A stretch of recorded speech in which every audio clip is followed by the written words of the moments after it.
January has been wild, and we're only on the 4th. Shocking revelations about the grooming gang cover-up have dominated the headlines, sparking outrage across the political spectrum and beyond. Today, we're diving deep into this controversy, examining the heated accusations leveled against Labour leader Keir Starmer, the explosive comments from Elon Musk, and the powerful demand for accountability from Reform MP Richard Tice.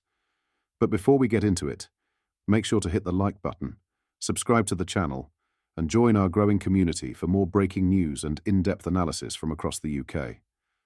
Let's get into it. Just a quick one to say we have new Make Britain Great, again t-shirts available on our store. Go grab them now. They are available at britishstand.com or check the link in the description. Over the past few days, new details have emerged about the grooming gang cover-up, a scandal that continues to haunt British authorities. Accusations of systemic failures and political inaction have reignited public anger, and this time, Labour leader Keir Starmer is at the centre of it all. Elon Musk, the billionaire owner of X, has launched a scathing attack on Starmer, accusing him of complicity in what Musk called the worst mass crime in the history of Britain. Musk's comments have fueled a massive online debate, with posts calling on King Charles to dissolve Parliament and even demanding the imprisonment of Labour Safeguarding Minister Jess Phillips. While Labour's leadership has remained mostly silent, Shadow Health Secretary Wes Streeting addressed the controversy, saying some of Musk's criticisms were misjudged and misinformed. However, he extended an olive branch, stating, "If Elon Musk wants to roll his sleeves up and work with us on tackling this issue, we'd welcome that."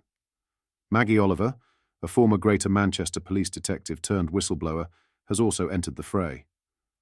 Oliver, who has long been an advocate for grooming gang victims, didn't hold back in her assessment of Starmer's past role as Director of Public Prosecutions, DPP. Speaking to the Daily Mail, Oliver said, "Keir Starmer, as the former DPP, is perhaps as guilty as anyone I know in where we find ourselves today.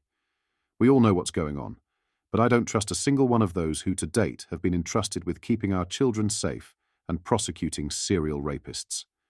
They've failed, repeatedly, knowingly, criminally." During Starmer's tenure as DPP, the first grooming gang prosecution in Rochdale was greenlit in 2013. However, critics have pointed out that earlier cases were dropped under his watch, including a major one in 2009. Starmer himself admitted at the time that issues of ethnicity and a lack of understanding of the victims contributed to the failures. Oliver has now called for a fresh and totally independent investigation into the decades-long abuse of young girls by grooming gangs, echoing calls from others for greater accountability. Adding fuel to the first Reform MP Richard Tice delivered a blistering critique of Starmer's leadership. Here's his statement in full. "Starmer guilty as anyone over grooming gangs on children," says whistleblower. "He must make a clear statement. What did he know and when? Jimmy Savile, Al Fayed, rape gangs, all while Starmer was DPP? Was he asleep at the wheel, or just useless?" Tice's comments reflect the growing frustration among many who feel that political leaders, past and present, have failed to confront this issue head-on. He's demanding Starmer address the accusations directly and take responsibility for his actions, or inactions, during his time as DPP. A Labour spokesperson attempted to deflect criticism, stating, "We welcome and support an independent investigation commissioned by Oldham Council, which puts victims' voices at its heart, following the examples of Telford and Rotherham." However, critics argue this response falls far short of addressing the deeper questions surrounding Starmer's role and the broader political failures in tackling grooming gangs. As the public outcry grows louder, this issue is shaping up to be a pivotal moment for Keir Starmer's leadership and for British politics as a whole. The scandal transcends party lines, with both Labour and the Conservatives accused of negligence over the years. In the face of these allegations, one thing is clear. The victims of grooming gangs deserve justice, and the public demands accountability. Whether Starmer will step up and provide the answers remains to be seen. What do you think?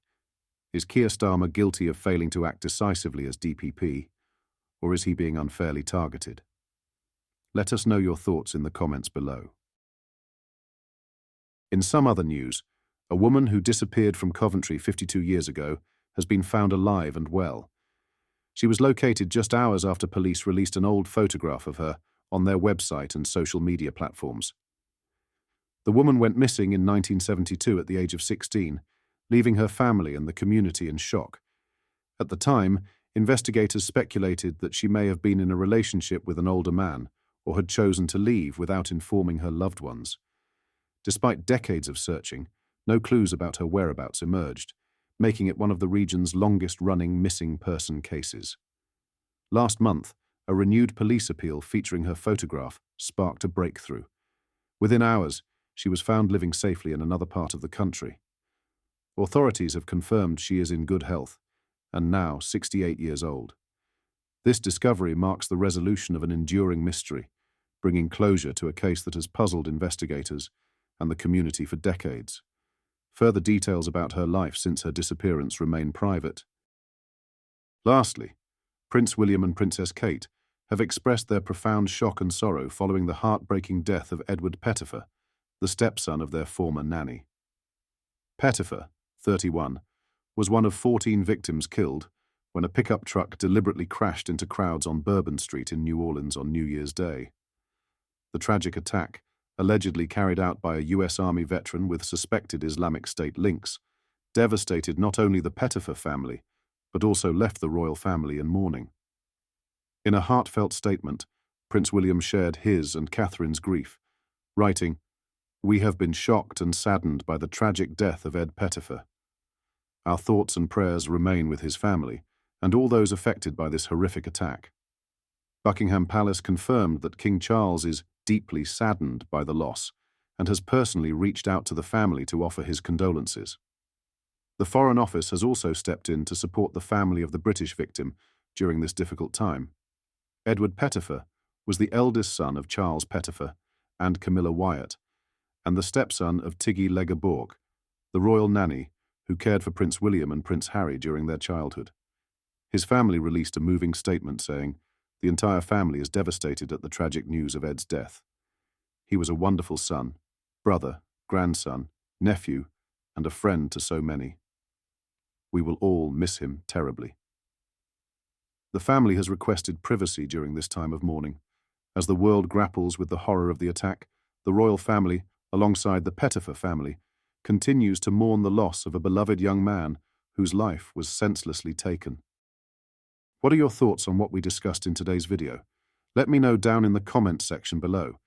If you've not yet already, make sure you do drop a like on this video and subscribe to the channel for more British political content. Thank you, take care, goodbye.